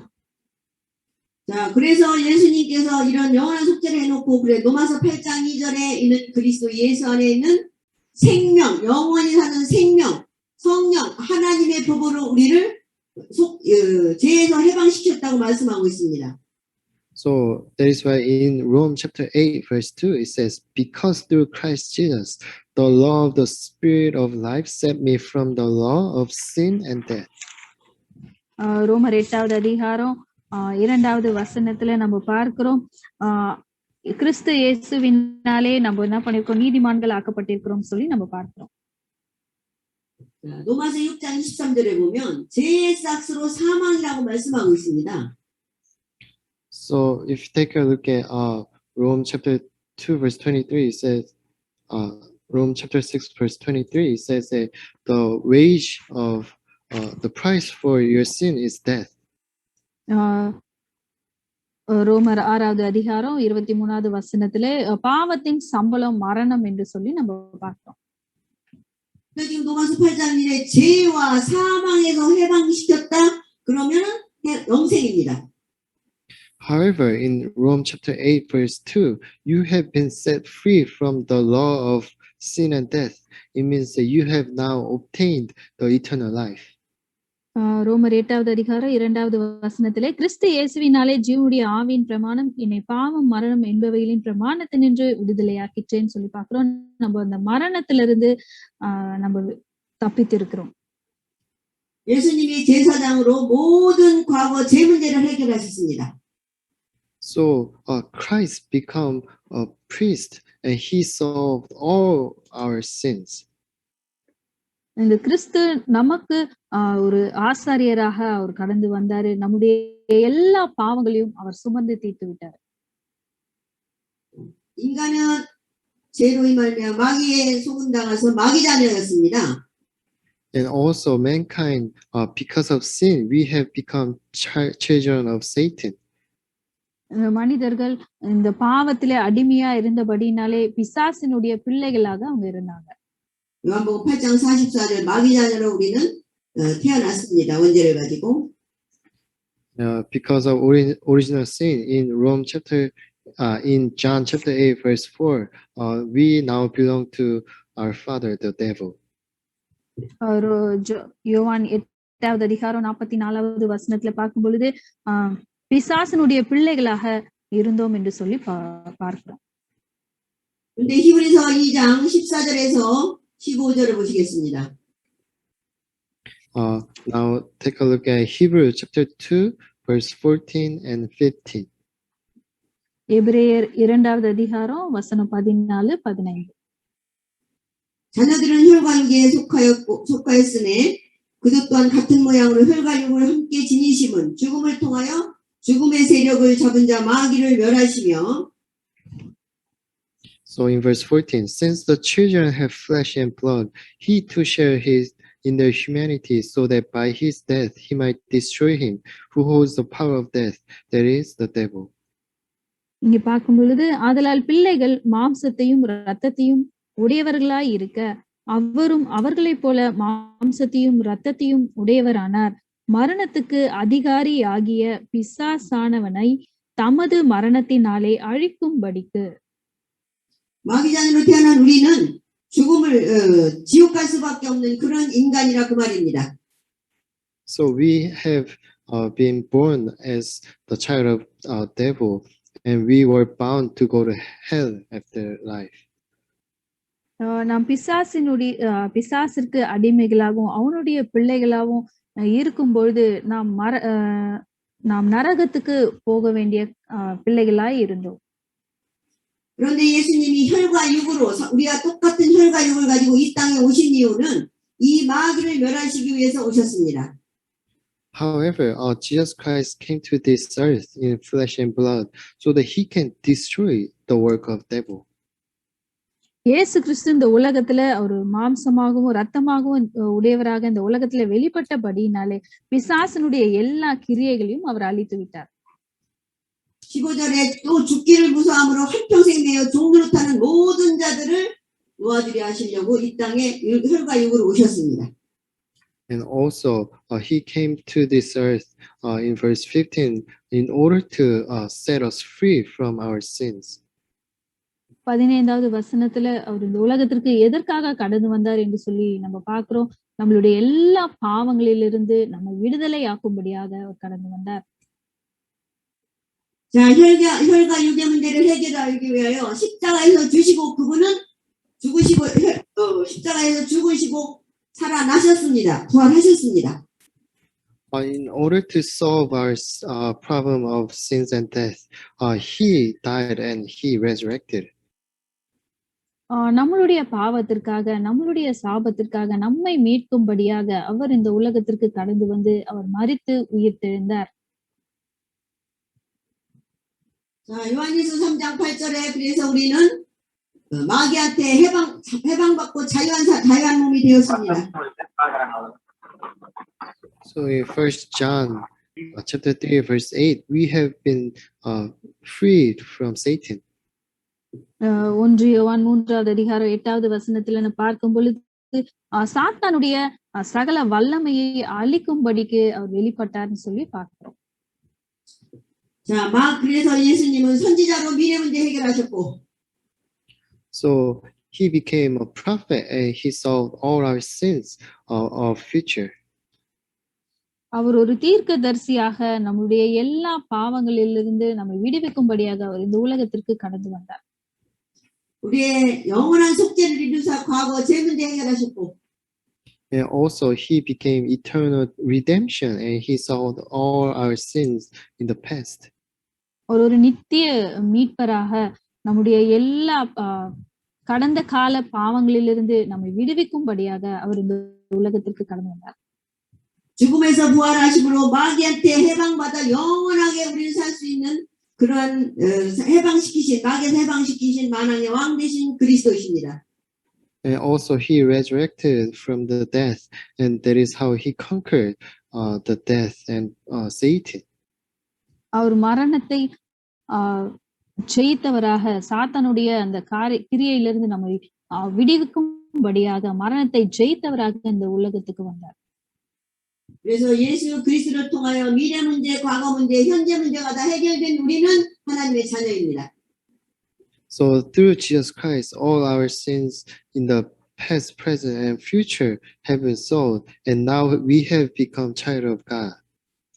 இயேசு கிறிஸ்துவின் மூலமாக நம்முடைய கடந்த காலம், நிகழ்காலம், வருங்காலம் எல்லா பாவங்களும் அவர் சுமந்து தீர்த்தபடினாலே இப்பொழுது அவருடைய பிள்ளைகளாக, இயேசு கிறிஸ்துவனுடைய பிள்ளைகளாக நாம் இருக்கிறோம்.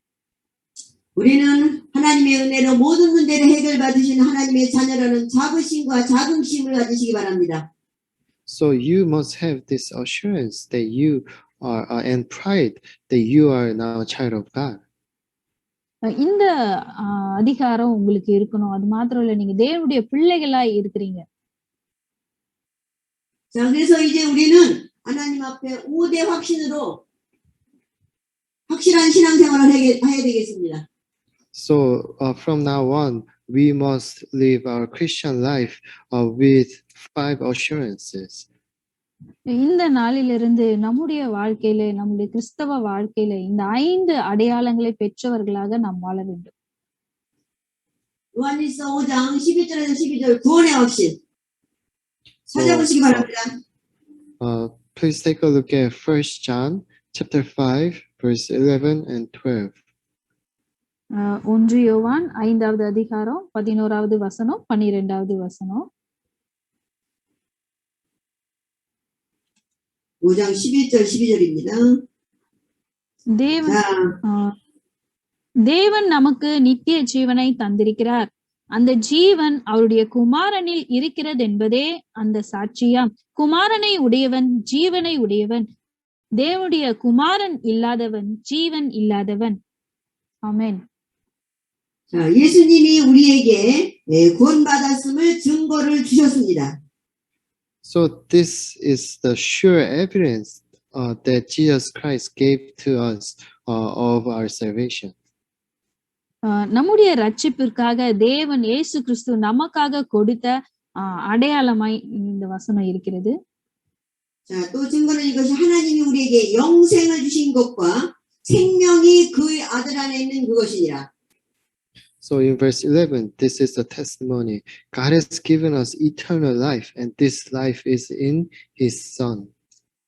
வசனம் 12ல பார்க்கும் பொழுது குமாரனை உடையவன் ஜீவனை உடையவன். அந்த ஜீவன் அவருடைய குமாரனில் இருக்கிறது என்பதே அந்த சாட்சியாம். 예수님이 영생의 주인이요 영원한 생명이 주님 안에 있다는 말입니다. So this is saying that he is the Lord of eternal life, and this eternal life is within him. இந்த வசனத்துல பார்க்கும் பொழுது அவர்தான் நித்திய ஜீவன், அந்த நித்திய ஜீவன் அவருக்குள்ளேதான் இருக்கிறது. 아들은 누굽니까? 예수 그리스도가 있는 자에게는 영원한 생명이 있고 하나님의 아들이 없는 자에게는 생명이 없다고 말씀하고 있습니다. In verse 12, it says, "He who has the Son has life. He who does not have the Son of God does not have life." And it is talking about Jesus Christ. வசனம் 12ல பார்க்கும்போது, குமாரனை உடையவன் ஜீவனை உடையவன், தேவனுடைய குமாரன் இல்லாதவன் ஜீவன் இல்லாதவன். இந்த இடத்துல இந்த குமாரன் என்று சொல்லப்படுவது இயேசு கிறிஸ்துவை குறித்து சொல்லப்படுது. 자, 우리에게는 영원한 생명이 있고 불신자에게는 생명이 없습니다. So we have eternal life, and those non-believers, they do not. நமக்கு இந்த நித்திய ஜீவன் இருக்கிறது. ஆண்டவரை அறியாத அந்த மக்களுக்கு இந்த நித்திய ஜீவன் இல்லை. 신앙생활을 하시는데 힘들고 어렵다 해서 이 하나님 구원받은 것을 잊어버린다면 정말 우리는 불쌍한 인간이 됩니다. So let's say you have forgot about this salvation and all these blessings, then you're living such a beautiful life.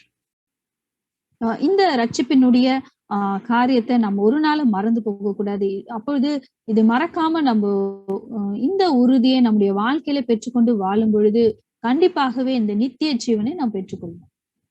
오늘 설명한 이 복음을 듣고 믿고 예수 그리스도를 주인으로 모셨다면 우리는 영원한 하나님의 자녀입니다.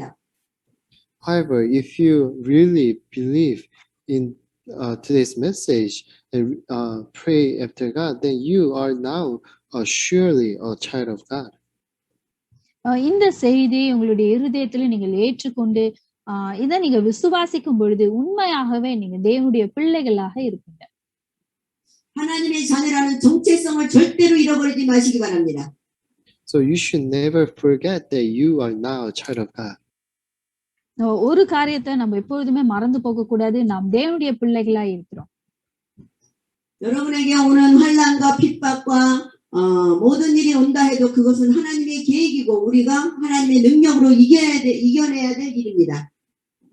So even if you from now on face difficulties and problems, they are now within God's plan, and you can overcome those problems with God's power. ஒருவேளை இப்பொழுது நீங்க ஒரு கடினமான சூழ்நிலைகளில் நீங்க இருக்கலாம். ஆனாலும் தேவனுடைய அந்த வல்லமையை உங்க வாழ்க்கையில பெற்றுக்கொண்டு தேவனுடைய திட்டத்துல நீங்க வரும் பொழுது உண்மையாகவே கர்த்தர் உங்களை ஆசீர்வதிப்பார்.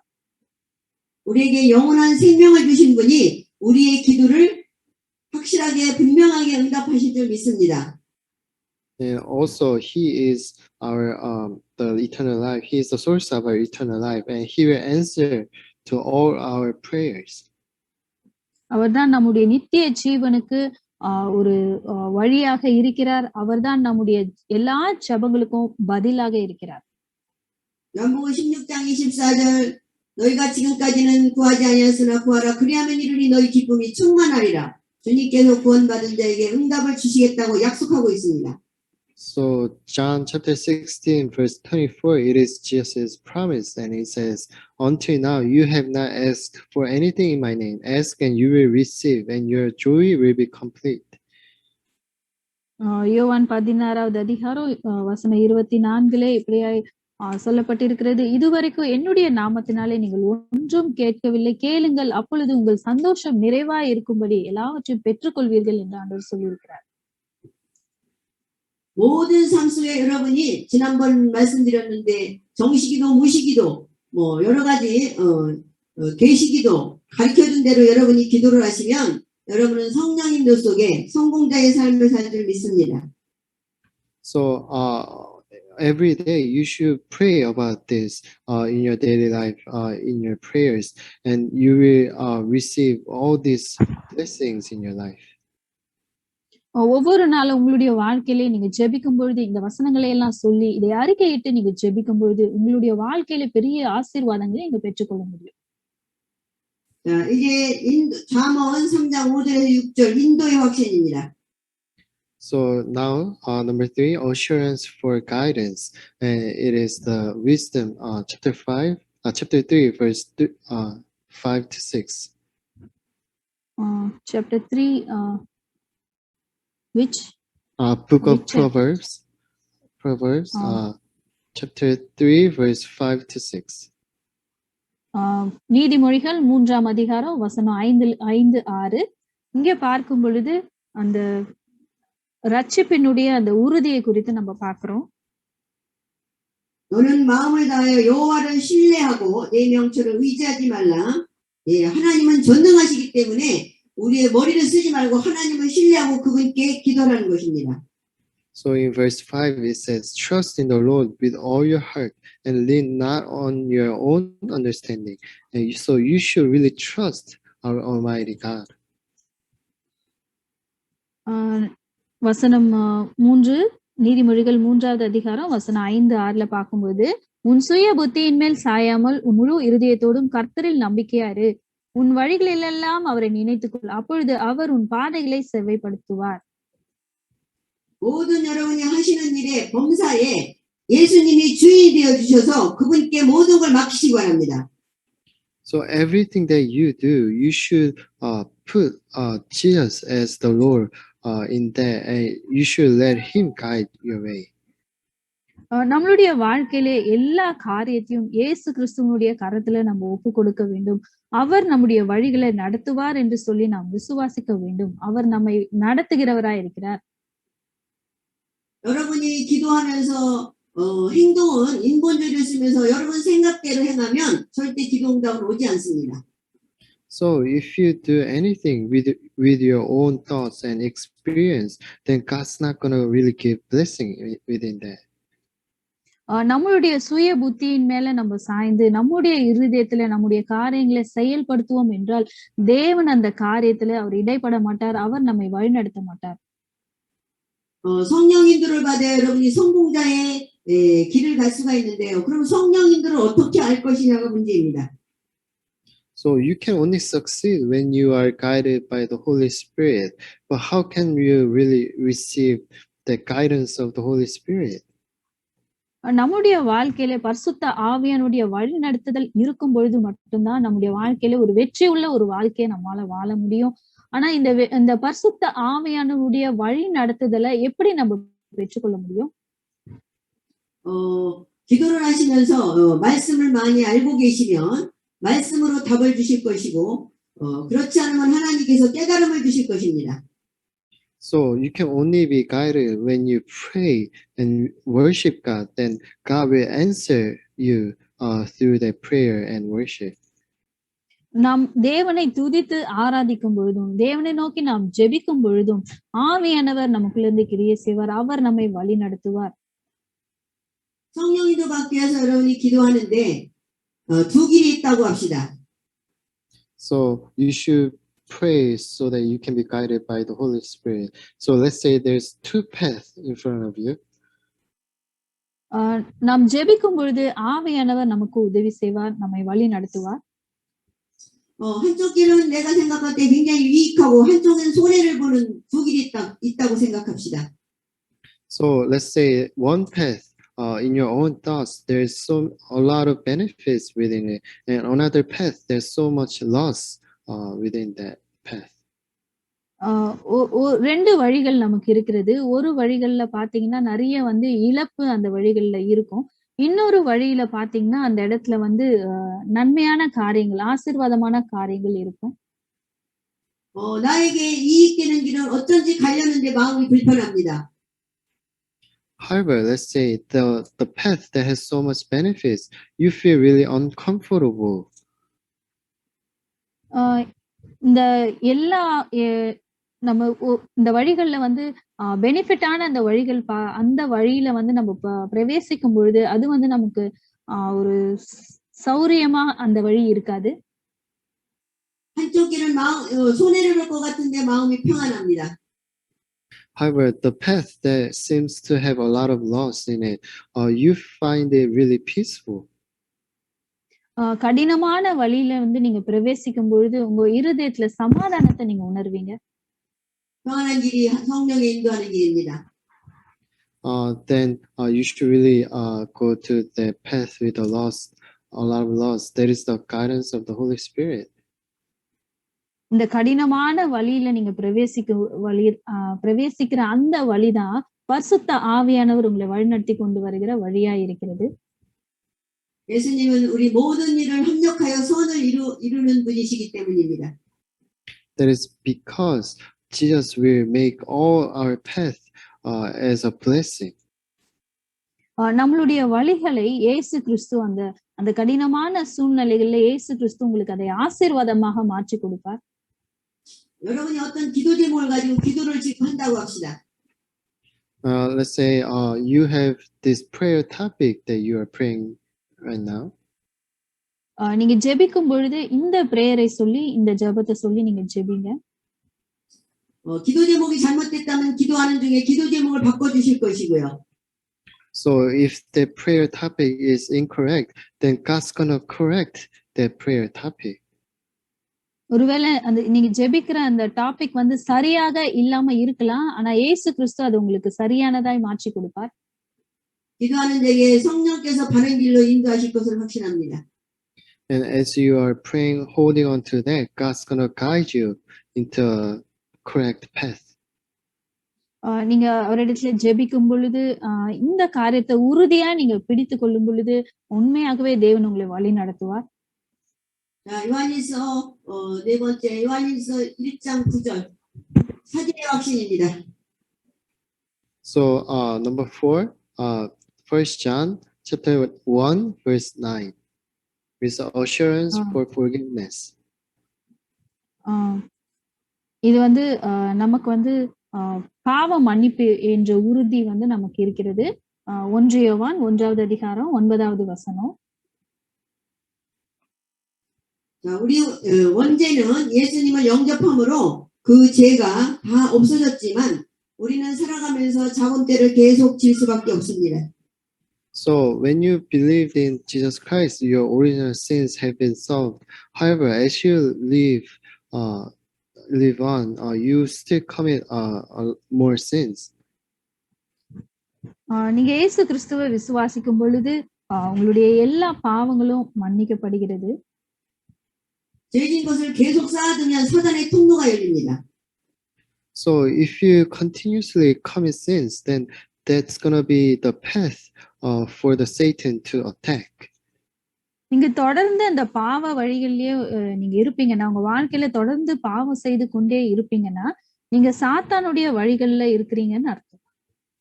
요한일서 1장 9절에 만일 우리가 우리 죄를 예수님 앞에 자백하면 하나님은 예수님을 기쁘시고 이루사 우리 죄를 사하시며 우리의 모든 불의에서 깨끗게 하실 것이요 용서하시고 깨끗하게 하나님께서 해주신다는 말씀입니다.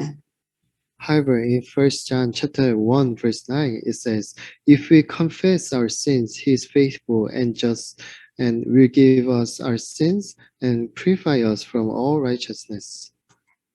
1 யோவான் 1வது அதிகாரம் 9வது வசனத்துல பார்க்கிறோம், நம்முடைய பாவங்களை நாம் அறிக்கையிட்டால் பாவங்களை நமக்கு மன்னித்து எல்லா அநியாயத்தையும் நீக்கி நம்மை சுத்திகரிப்பதற்கு அவர் உண்மையும் நீதியும் உள்ளவருமாயிருக்கிறார்.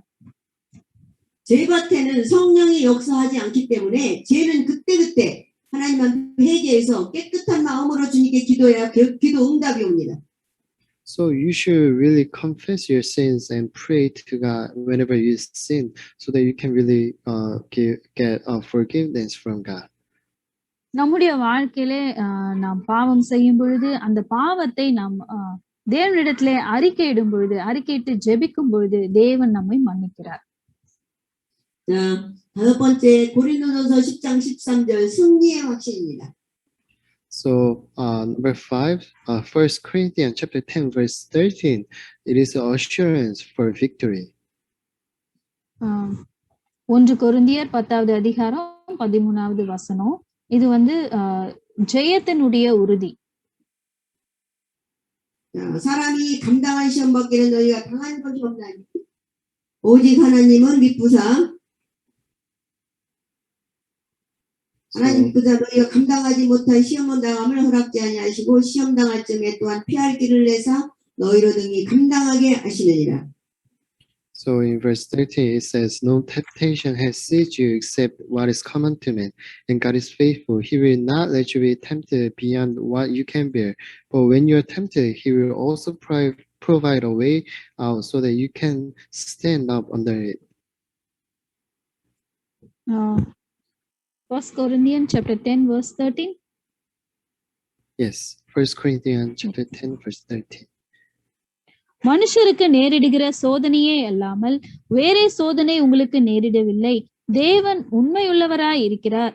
உங்கள் திராணிக்கு மேலாக நீங்கள் சோதிக்கப்படுகிறதற்கு அவர் இடம் கொடாமல் சோதனையை தாங்கத்தக்கதாக சோதனையோட கூட அதற்கு தப்பித்துக் கொள்ளும்படியான போக்கையும் உண்டாக்குவார். 우리가 신앙생활하다 보면 시험이 올 수 있습니다. So as you are walking the path of faith, you might face temptations. நீங்க இந்த விசுவாச பாதையிலே நடந்து வரும் பொழுது உங்களுக்கு நிறைய சோதனைகள் வரும். 시험이 올 때 낙심하지 말고 하나님께서 주신 시험을 복음으로 믿음으로 통과하면 놀라운 축복으로 변화되게 됩니다. So whenever you are tempted, you should not be frustrated. You should really overcome the temptation with gospel.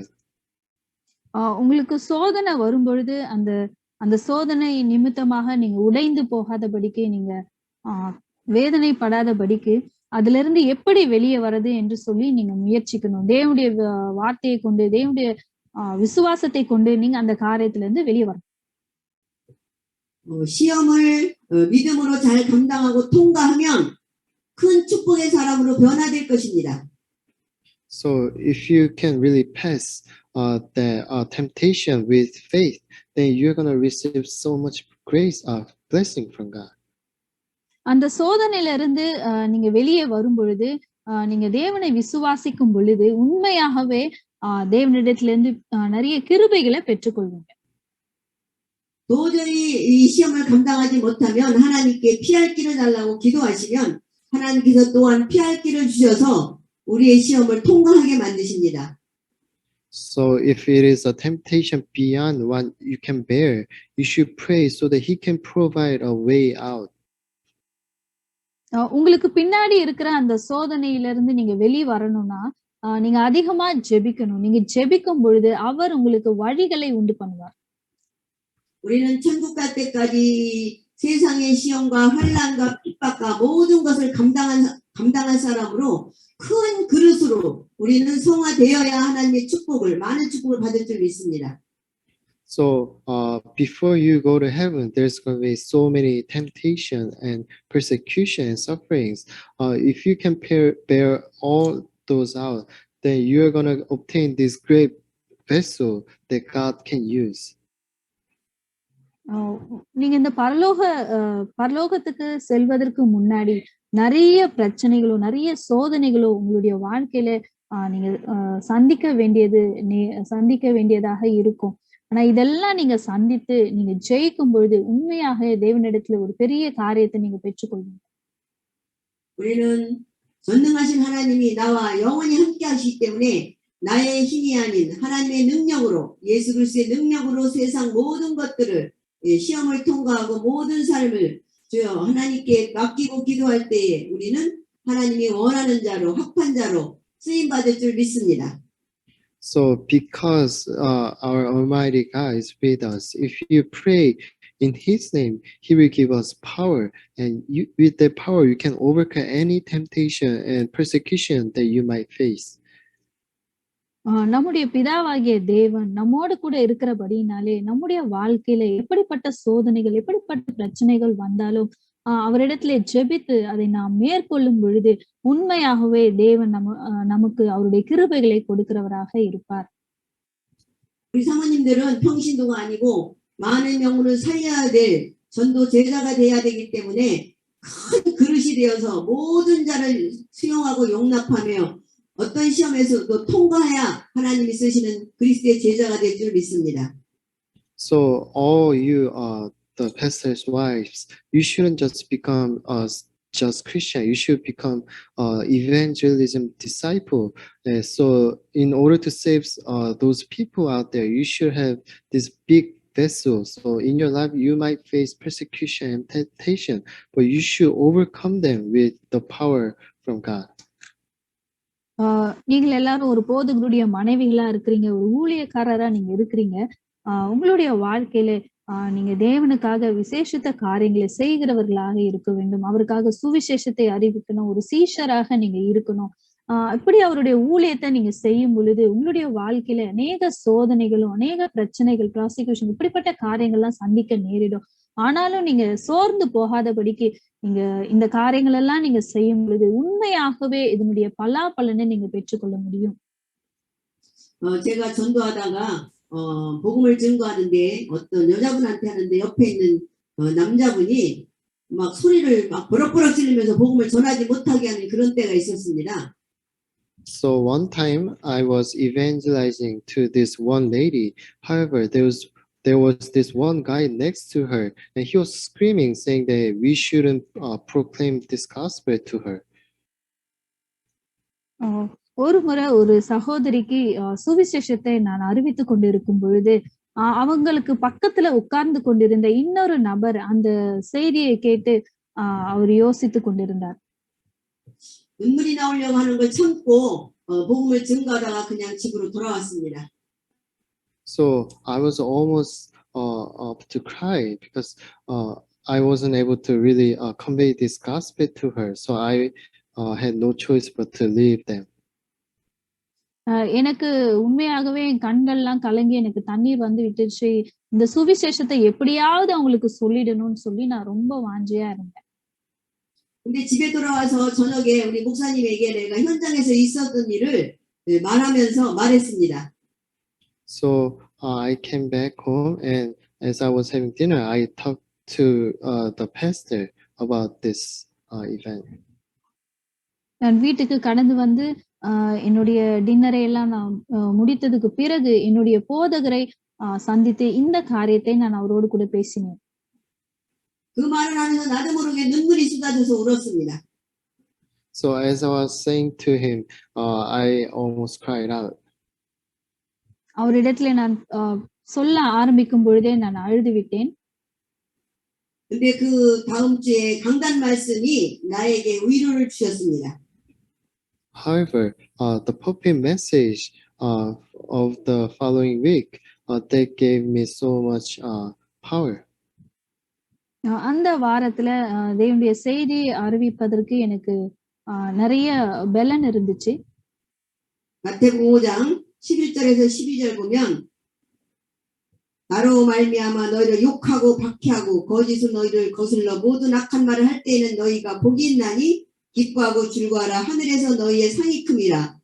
너희 전에 있던 선지자들도 이같이 박해하였느니라. 그 말씀이 나에게는 너무나 위로가 되고 그 핍박받았던 게 순식간에 사라지는 체험을 했습니다.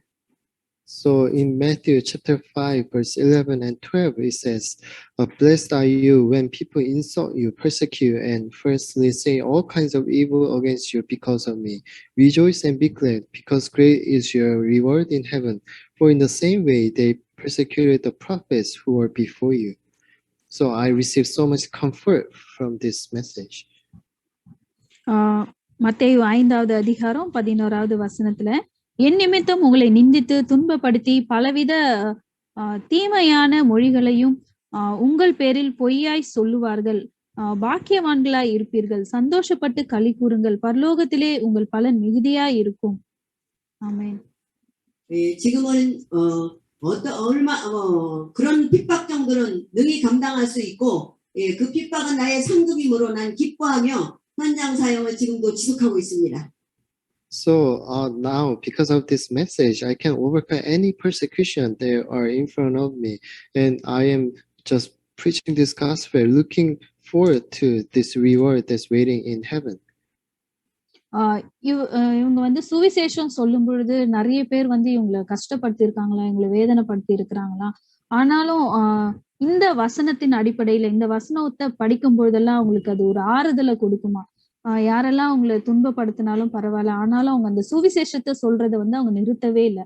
இப்ப தொடர்ந்து இந்த சுவிசேஷத்தை அவங்க சொல்லிக்கொண்டே இருக்கும்பொழுது இதனுடைய ரிவார்டை வந்து அவங்க பரலோகத்துல இருந்து பெற்றுக்கொள்வாங்க.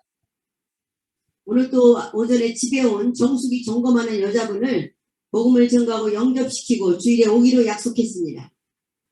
So even today, there was one lady who came to my house in order to fix something, and as she was fixing it, I preached gospel to her, and she promised that she will come to the church this week.